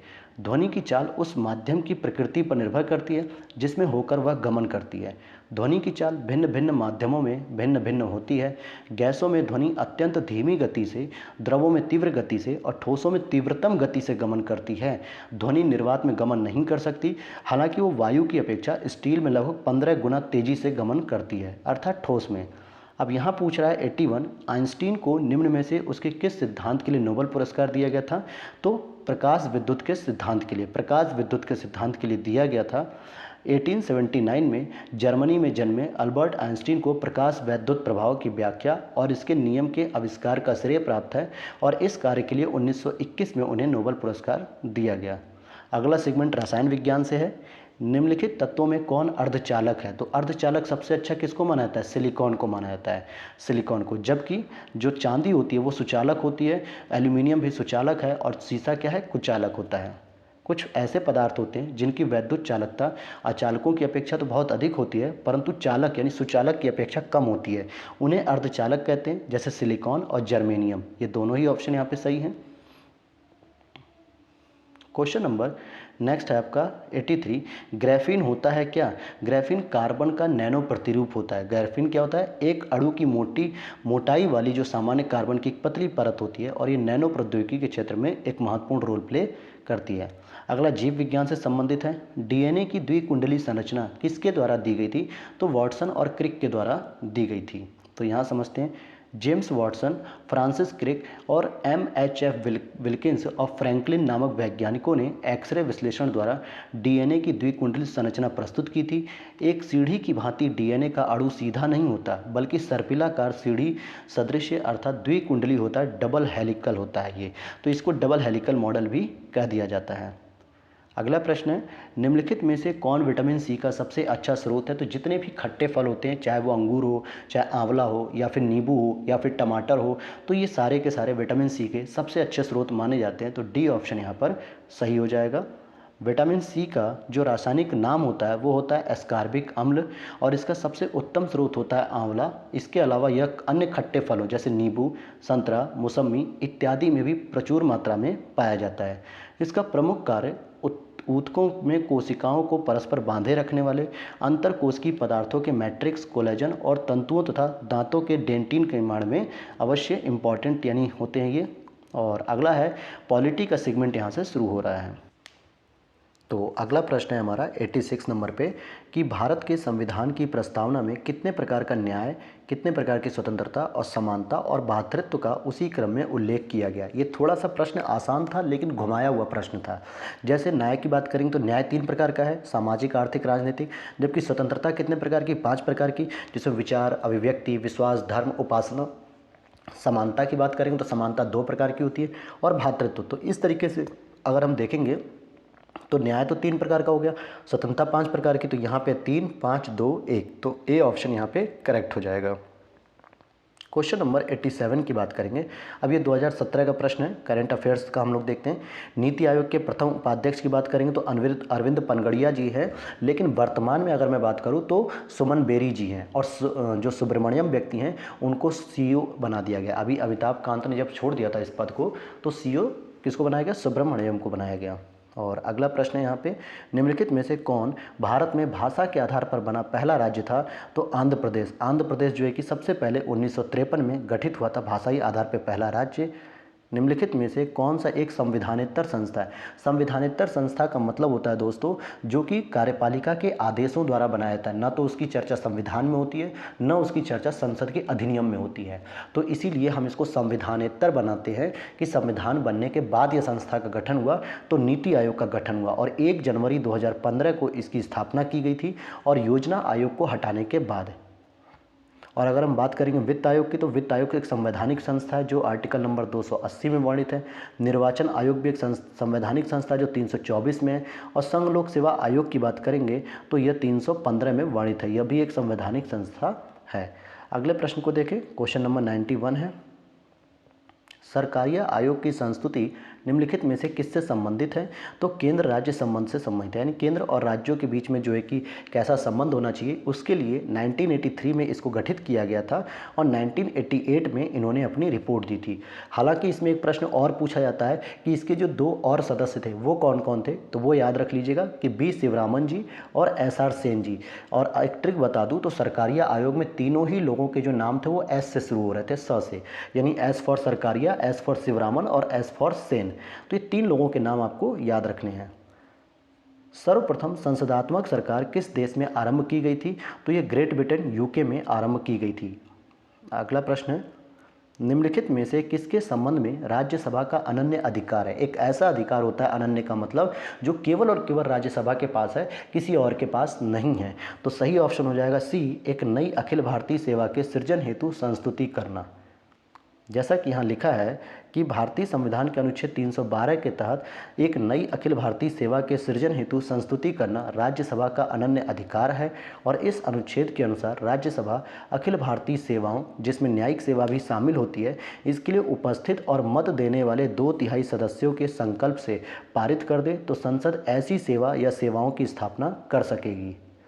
तो अगले प्रश्न को देखते हैं।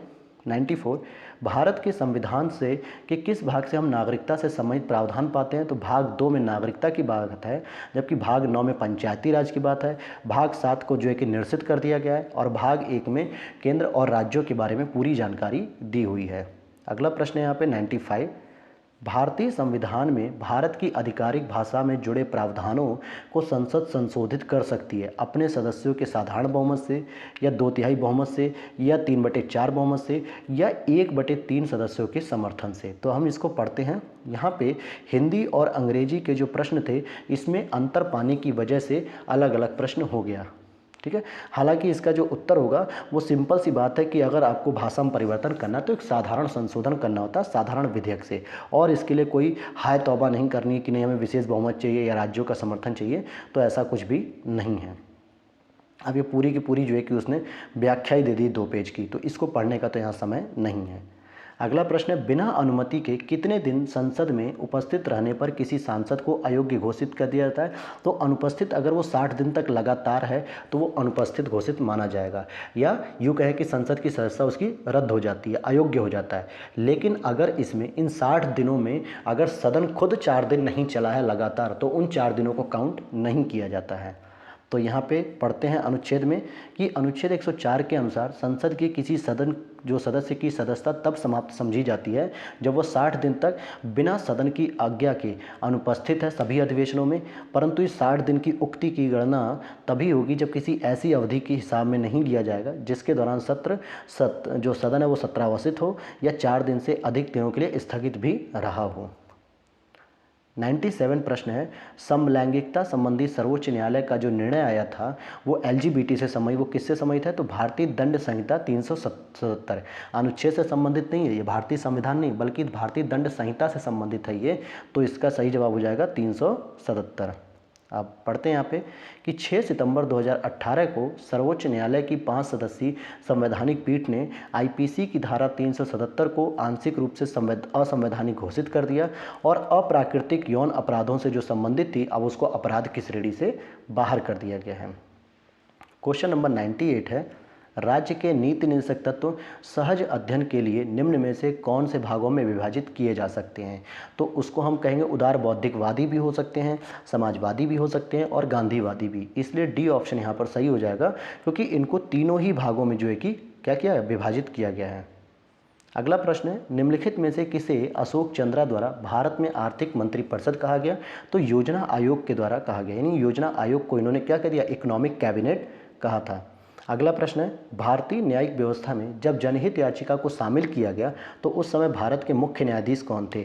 हालांकि जो उस समय अगर हम बात करेंगे मुख्य न्यायाधीश की तो उस समय यहाँ पर देखेंगे कि जो मुख्य न्यायाधीश हैं, यहाँ पर सुनिएगा, अच्छा इसमें आगे अब देगा, लेकिन PN भगवती यहाँ पे जो है कि क्या थे, न्यायाधीश थे, केवल PN भगवती न्यायाधीश थे। और ये जो मामला था 1979 में हुसैन आरा खातून केस में जनहित याचिका को स्वीकार की गई थी और इस समय जो मुख्य जो आयुक्त थे,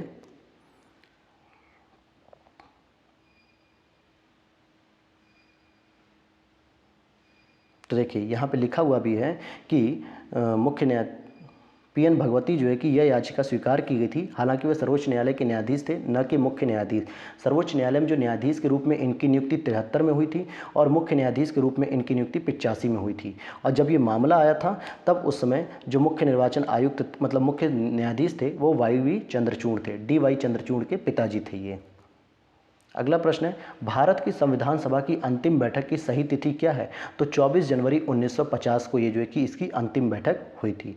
हालांकि इसकी जो शुरू हुई थी वो 9 दिसंबर 1946 को पहली बैठक हुई थी और टोटल 11 अधिवेशन हुए थे जो कि 24 जनवरी 1950 को आखिरी हुई थी। क्वेश्चन नंबर 102 है, निम्नलिखित में से किसे भंग तो नहीं किया जा सकता परंतु समाप्त किया जा सकता है? तो विधान परिषद को आर्टिकल 169 के तहत भंग नहीं किया जा सकता लेकिन समाप्त किया जा सकता है। और कब किया जा सकता है? जब भारतीय संविधान का अनुच्छेद 169 कहता है कि संसद विधि द्वारा किसी राज्य में विधान परिषद के उत्साधन या सृजन के लिए उपबंध कर सकेगी और यदि राज्य की विधानसभा ने इस आशय का संकल्प विधानसभा की कुल सदस्य संख्या के बहुमत द्वारा और उपस्थित और मत देने वाले सदस्यों की संख्या के कम से कम 2/3 द्वारा पारित कर दिया हो। विधान परिषद एक स्थायी सदन है और यह भंग नहीं की जा सकती और इसके सदस्यों का कार्यकाल जो होता है वो 6 वर्ष होता है। ठीक है, हालांकि इसको भंग नहीं किया जा सकता, लेकिन इसको समाप्त या उत्सादित मतलब इसकी उत्पत्ति की जा सकती है। और इसके अतिरिक्त लोकसभा तथा विधानसभा दोनों अस्थायी सदन हैं और ये भंग किए जा सकते हैं, जबकि वहीं राज्यसभा एक स्थायी सदन है और इसे भी विधान परिषद की तरह भंग नहीं किया जा सकता।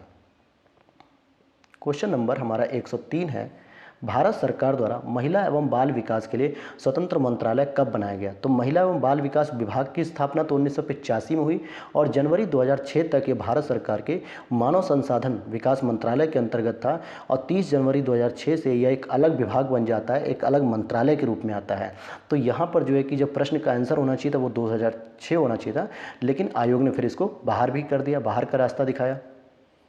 अगला प्रश्न है, लोकसभा में केंद्र शासित क्षेत्रों का सर्वाधिक प्रतिनिधित्व कितना हो सकता है? तो 20 हो सकता है, जबकि वर्तमान में केवल 14 ही प्रतिनिधित्व आते हैं यहाँ पर।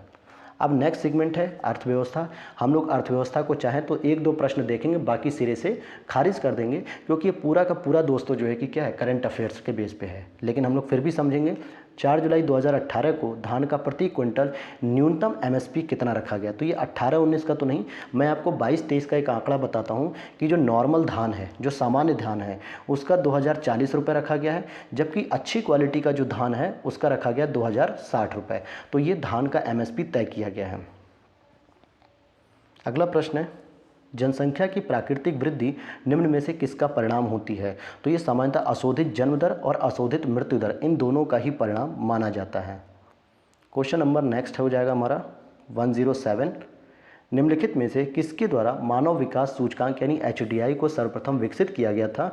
तो ये UNDP द्वारा जो है कि विकसित किया गया था, जिसमें महबूब उल हक और अमर्त्य सेन का बहुत बड़ा योगदान था। और वर्तमान में अगर हम देखें 2022 में, तो भारत की रैंकिंग 132 है। क्वेश्चन नंबर 108 है, निम्नलिखित में से कौन भारत में ग्रामीण रोजगार का सबसे बड़ा कार्यक्रम है? तो ग्रामीण रोजगार का जो सबसे बड़ा कार्यक्रम वो मनरेगा है, जिसके अंतर्गत प्रत्येक व्यक्ति को यानी एक जो अकुशल श्रमिक होता है उसे 100 दिन की गारंटी मिलती है काम की। अब इससे समेत मैं आपको एक बहुत ही इंपॉर्टेंट करंट बताऊंगा यूपी की, ध्यान से सुनना। पहले पढ़ते हैं इसको कि राष्ट्रीय ग्रामीण रोजगार गारंटी योजना नरेगा का शुभारंभ आंध्र प्रदेश के अनंतपुर जिले में 2 फरवरी 2006 को देश के 200 चुनिंदा जिलों के साथ किया गया और जिसे राष्ट्रपति द्वारा स्वीकृति 5 सितंबर 2005 को प्रदान कर दी गई थी। और आगे देख लेते हैं इसको। फिर 2 अक्टूबर 2009 को नरेगा का नाम परिवर्तित करके महात्मा गांधी राष्ट्रीय ग्रामीण रोजगार गारंटी योजना यानी मनरेगा कर दिया गया और इसमें एक वित्तीय वर्ष में 100 दिन के रोजगार की वैधानिक गारंटी प्रदान की जाती है। और अगर हम इसकी तुलना अन्य योजनाओं से करें तो अन्य योजनाएं तो समाप्त की जा सकती हैं, लेकिन इसको समाप्त नहीं किया जा सकता क्योंकि यह एक अधिनियम बन चुका है। और वर्तमान में पहले 213 रुपये जो है कि एक दिन की मजदूरी मिलती थी, लेकिन अब जो है कि यह बढ़ा के यूपी में 230 रुपये कर दी गई है। तो आज मनरेगा में जो कर्मचारी काम कर रहे हैं उन्हें 1 अप्रैल से 230 रुपये के हिसाब से वेतन मिलेगा दैनिक रूप में। क्वेश्चन नंबर 109 है, निम्नलिखित में से कौन लॉरेंज वक्र द्वारा नापा जाता है? तो लॉरेंज वक्र द्वारा आय की विषमता को मापन किया जाता है। क्वेश्चन नंबर 10 मतलब 110 है, निम्नलिखित करों में से कौन सा कर ग्राम पंचायतों द्वारा लगाया जाता है? बिक्री कर, भू राजस्व कर, स्थानीय मेलों पर कर। तो स्थानीय मेले जो लगते हैं, जो आपके गांव में मोहल्ले में लगते हैं, तो उस पर स्थानीय जो कर होता है मेलों का, वो ग्राम पंचायतों के द्वारा वसूला जाता है। 111 प्रश्न है, निम्नलिखित में से किस पंचवर्षीय योजना का मुख्य ध्येय था संपोषणीय विकास? तो ये 12वीं पंचवर्षीय योजना थी और यही एक आखिरी पंचवर्षीय योजना भी थी जो 2012 से 2017 तक थी और यही आखिरी पंचवर्षीय योजना थी क्योंकि 2015 से योजना आयोग को समाप्त करके नीति आयोग शुरू कर दिया गया। अगला प्रश्न है यहाँ पे, देखिए यहाँ लिखा है कि तीव्रतर अधिक समावेशी और धारणीय विकास शीर्षक के साथ 12वीं पंचवर्षीय योजना 2012-17 तक थी। तो यही जो है कि इसका टाइम पीरियड था। अगला प्रश्न है, उत्तर प्रदेश के निम्नलिखित नगरों में से किसे स्मार्ट सिटी विकास कार्यक्रम में मुख्य विकास के लिए केंद्रीय सरकार द्वारा नहीं चुना गया है? तो गाजियाबाद को नहीं चुना गया है। बाकी यहाँ पे स्मार्ट सिटी जो 2015 में शुरू की गई थी ये योजना, जिसमें पूरे देश में 100 स्मार्ट शहरों को चुना गया है, जिसमें से गाजियाबाद सिटी को इसमें नहीं चुना गया है, बाकी तीनों को चुना गया है, जिसमें कानपुर, इलाहाबाद और लखनऊ भी शामिल हैं। अगला प्रश्न है, भारत में नगरीय क्षेत्रों में बीपीएल परिवारों की पहचान के लिए निम्नलिखित में से कौन सी कमेटी बनाई गई थी? तो हाशिम समिति बनाई गई थी, हाशिम समिति। और इसने जो अपनी रिपोर्ट थी वो 2012 में प्रस्तुत कर दी थी। 114 प्रश्न, वैश्विक गांव की संकल्पना का विकास आधारित है किस पे? परिवहन एवं संचार का विकास। और वैश्विक गांव की जो टर्म्स है, यानी इस शब्द का प्रयोग जो है कि मैकलुहान के द्वारा प्रयोग किया गया था ग्लोबल विलेज के रूप में। क्वेश्चन नंबर 115 है, भारत में गरीबी रेखा का निर्धारण करता है कौन? योजना आयोग करता है, जो कि अब नीति आयोग बन चुका है। यही जो है कि गरीबी जो निर्धारण होता है इसका करता है। अब यहाँ पर एक प्रश्न आपका करंट अफेयर्स है कि निम्नलिखित राज्यों में से कौन सड़कों की लंबाई में भारत में प्रथम पायदान पे है?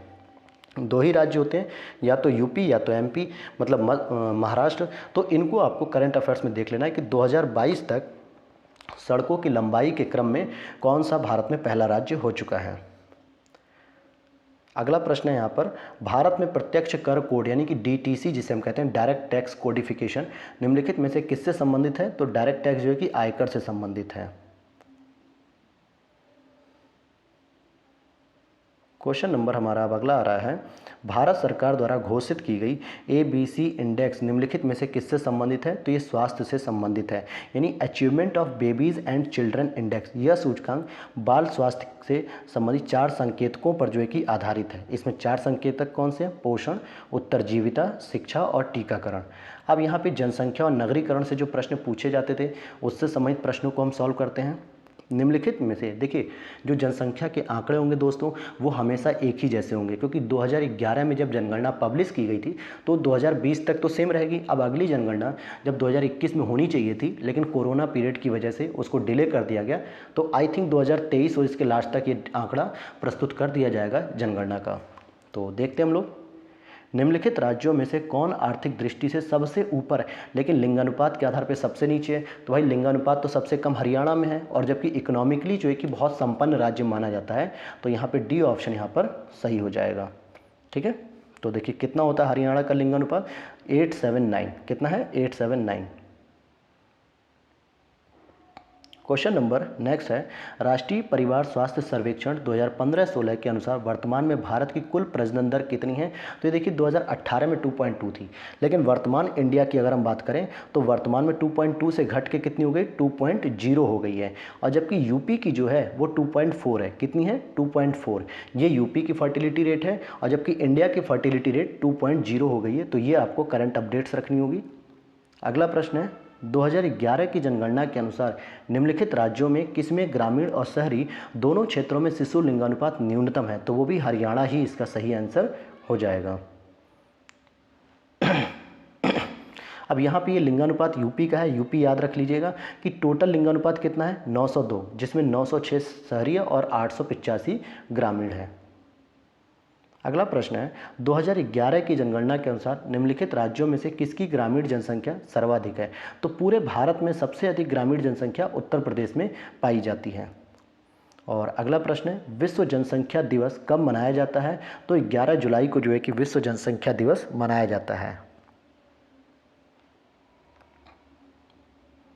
फिर यहाँ पर अगला प्रश्न दे रहा है, संयुक्त राष्ट्र के आर्थिक एवं सामाजिक मामलों के विभाग के अनुसार विश्व की कुल जनसंख्या का कितने प्रतिशत शहरी क्षेत्रों में निवास करता है? तो इसको छोड़ दीजिए, क्योंकि 2018 के हिसाब से आंकड़ा है, जबकि वर्तमान में 2022 के हिसाब से आंकड़ा बदल चुका है।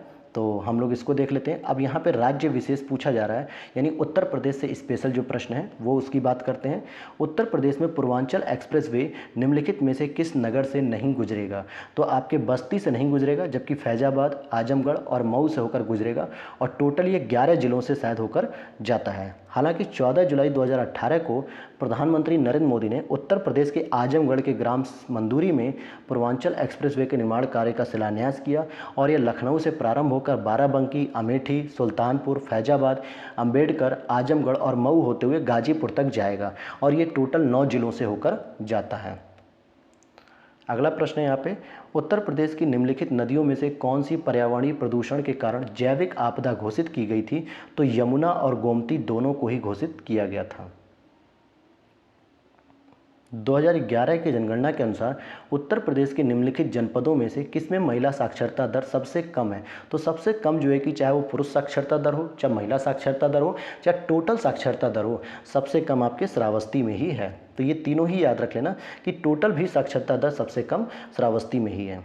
अब यहाँ पर देखिए कुछ करंट अफेयर्स है समसामयिकी, जिसको हमें नहीं पढ़ना है, लेकिन हम देखते हैं कुछ ऐसे प्रश्न भी होते हैं इसमें जो बेसिक फैक्ट के रूप में हमेशा इंपॉर्टेंट बने रहते हैं, तो उसकी चर्चा करते हैं। अब जैसे यहाँ पे 14 से 15 जुलाई 2018 का फीफा वर्ल्ड कप है, तो हमें उससे कोई मतलब नहीं कि फीफा किसने जीता, लेकिन हाँ यह प्रश्न इंपॉर्टेंट हो जाएगा। निम्नलिखित देशों में से किसमें प्रधानमंत्री मोदी जी ने 11 मई 2018 को रामायण सर्किट की शुरुआत की? तो ये नेपाल में शुरुआत की। कहाँ पे शुरुआत की? नेपाल में की है। अगला देखते हैं। अब यहाँ पे ई गवर्नमेंट सूचकांक 2018 है, जो जारी किसके द्वारा किया था? यूएनओ के द्वारा। तो इसमें 2022 का आपको देखना है कि भारत की रैंकिंग कितनी है, यह आपको देख लेना चाहिए। फिर यहाँ पे पूछ रहा है निम्नलिखित में से कौन मई जून 2018 में निपाह वायरस बीमारी के प्रकोप के कारण चर्चा में था? तो इसको भी आप लोगों को देखने की आवश्यकता नहीं है। और अगला प्रश्न है यहाँ पर, ये एक प्रश्न याद रख लीजिएगा कि भारतीय राष्ट्रीय डिजिटल पुस्तकालय जून 2018 में प्रकाश जावड़ेकर द्वारा किस नगर में राष्ट्र को समर्पित किया गया? तो दिल्ली में समर्पित किया गया। नेशनल डिजिटल लाइब्रेरी जो है कि ओपन की गई थी 2018 में। और यहाँ पे अब पूछ रहा है ग्लोबल पीस यानी वैश्विक शांति सूचकांक 2018 में जो भारत की रैंकिंग थी वो तो 136 थी, लेकिन वर्तमान आपको 2022 की याद रखनी है, और 2022 में आई थिंक 135 है, लेकिन एक बार आप लोग कंफर्म करके मुझे कमेंट बॉक्स में बताइएगा। 135 है मेरे हिसाब से। अब यहाँ पे पूछा रहा 15वां भारतीय जो प्रवासी भारतीय दिवस होता है वो 2019 में कहाँ आयोजित हुआ? तो इसको छोड़ो, 2022 वाले को याद करो। इंदौर में जो है कि आयोजित किया गया। कहाँ पे आयोजित किया गया? इंदौर में आयोजित किया गया, एमपी में। क्वेश्चन नंबर 135 है, पाकिस्तान का संसदीय चुनाव किसने जीता और कौन प्रधानमंत्री बना? ये तो इमरान खान बने, लेकिन आपको वर्तमान में याद रख लेना होगा अगर करना भी हो तो। और यहाँ 2018 के मैग्सेसे पुरस्कार किसको मिला? तो 2018 का छोड़ दीजिए, 2022 का आप लोग देख लीजिएगा किसको मिला है। वहीं ब्रिक्स शिखर सम्मेलन 2018 निम्नलिखित देशों में आयोजित किया गया था। तो ये तो दक्षिण अफ्रीका में था, लेकिन 2022 का जो ब्रिक्स शिखर सम्मेलन था वो अभी किस देश में हुआ है वर्चुअली रूप से, ये आपको देखना पड़ेगा। ओके, तो इस पर जो है कि आप लोग नज़र रखिए अपनी जो है कि, ताकि आपको याद रहे। और मैरी कॉम, ये एक अच्छा प्रश्न है कि मैरी कॉम को हाल ही में 2018 में किसका ब्रांड एम्बेसडर बनाया गया? तो बीएसएनएल का, और वर्तमान में भी इनको बीएसएनएल भारतीय संचार निगम लिमिटेड, या दूसरी गांव की भाषा में कहते हैं भाई साहब नहीं लगेगा, क्योंकि ये फ़ोन साला लगता ही नहीं था कभी जल्दी टाइम पर, इसीलिए इसका ब्रांड एम्बेसडर तो खैर बनाया गया मैरी कॉम जी को। और ये जो है कि राष्ट्रपति का क्रम है, इसकी पूछने की चांसेस नहीं है क्योंकि ये करंट में पूछे जाते हैं दोस्तों। और पनामा पेपर्स, हाँ इसको याद रखिएगा, पनामा पेपर्स के आधार पर भ्रष्टाचार के लिए निम्नलिखित देशों में किसके प्रधानमंत्री को 10 वर्ष की सज़ा हो गई? पाकिस्तान। ये एक ऐसा ही देश है जहाँ पे पाकिस्तान के प्रधानमंत्रियों को भी सज़ा हो जाती है। जुलाई 2018 में प्रकाशित नेशनल रजिस्टर ऑफ सिटीजन के ड्राफ्ट के अनुसार किस राज्य में 40 लाख से अधिक अवैध प्रवासी आ गए थे या शरणार्थी? तो असम हो जाएगा इसका सही जवाब। और अगला प्रश्न है यहाँ पे साइंस, जो कि 26 जुलाई 2018 को जारी रिपोर्ट के अंतर्गत एक विशाल भूमिगत झील का पता लगाया था, तो मंगल ग्रह पे लगाया था। हमने ऊपर एक प्रश्न में पढ़ा भी था कि मंगल ग्रह पे जो जीवन की खोज हो रही है, तो उसमें अमेरिकी जर्नल साइंस ने लिखा कि यहाँ पर एक भूमिगत झील भी बहुत बड़ी है। और यहाँ पर अगर हम देखते हैं कि डोनाल्ड ट्रंप ने उत्तर कोरिया के नेता किम जोंग, जो कि उस समय जो है कि न्यूक्लियर अटैक पे बहुत जो है कि चर्चा में थे, तो कहाँ पे मुलाकात हुई थी? तो सिंगापुर में हुई थी। हालांकि इसको जानने की ज़रूरत नहीं है क्योंकि इससे कोई प्रश्न नहीं बनेगा। और अगर हम बात करें कि निम्नलिखित देशों में से किस में प्रति गाय दूध का उत्पादन वार्षिक उत्पादन सर्वाधिक है? तो यहाँ डेनमार्क दिया, लेकिन आप लोग इसको छोड़ दीजिए। विविध पे आते हैं, विविध बहुत इंपॉर्टेंट हो जाते हैं। जैसे नॉर्मन बोरलॉग को किस क्षेत्र में नोबेल पुरस्कार दिया गया था? तो इनको शांति में दिया गया था। अब आपके दिमाग में आएगा सर नॉर्मन बोरलॉग तो हरित क्रांति के जनक हैं और ये जो है कि अर्थव्यवस्था से संबंधित है। तो यही तो बात है कि इन्होंने शांति में जो है कि नोबेल पुरस्कार प्राप्त किया था, वो भी 1970 में। तो ये आपको याद रखना है। क्वेश्चन नंबर 146 है, किसे जेवी नार्लिकर के अनुसार अभी तक विज्ञान नहीं माना जा सकता? तो ज्योतिष को अभी तक विज्ञान नहीं माना जाता, क्योंकि विज्ञान में क्या होता है, सेम क्रिया, सेम एक्टिविटी आप कहीं भी करिए दुनिया में या किसी भी समय करेंगे तो वो सेम आएगा। जैसे अगर हम कहें कि इलेक्ट्रॉन में नेगेटिव धनावेश होता है, मतलब ऋणात्मक आवेश होता है, तो हमेशा ऋणात्मक ही शो करेगा। ये नहीं कि 10 साल बाद वो धनात्मक हो जाएगा। लेकिन ज्योतिष में क्या होता है, आज स्थिति कुछ और है, कल कुछ और हो सकती है, परसों कुछ और हो सकती है। ढिंग एक्सप्रेस क्या है, तो हिमा दास का एक मुंह बोला नाम है ढिंग एक्सप्रेस, तो बी ऑप्शन यहाँ पर सही हो जाएगा। और आइए हम लोग क्वेश्चन नंबर 148 देखते हैं। सुपरसोनिक क्रूज मिसाइल ब्रह्मोस जो है कि बनाई जा रही है, किन दो देशों के बीच का संयुक्त कार्यक्रम है, तो भारत और रूस। इसका जो नाम है वो भारत में ब्रह्मपुत्रा नदी है और रूस में एक नदी है, इन दोनों को मिला के ही इसका नाम रखा गया है। तो यहाँ पर समझते हैं कि ब्रह्मोस भारत के डीआरडीओ और रूस के भी जो है कि एक एनपीओ के संयुक्त उपक्रम में विकसित एक सुपरसोनिक क्रूज मिसाइल है।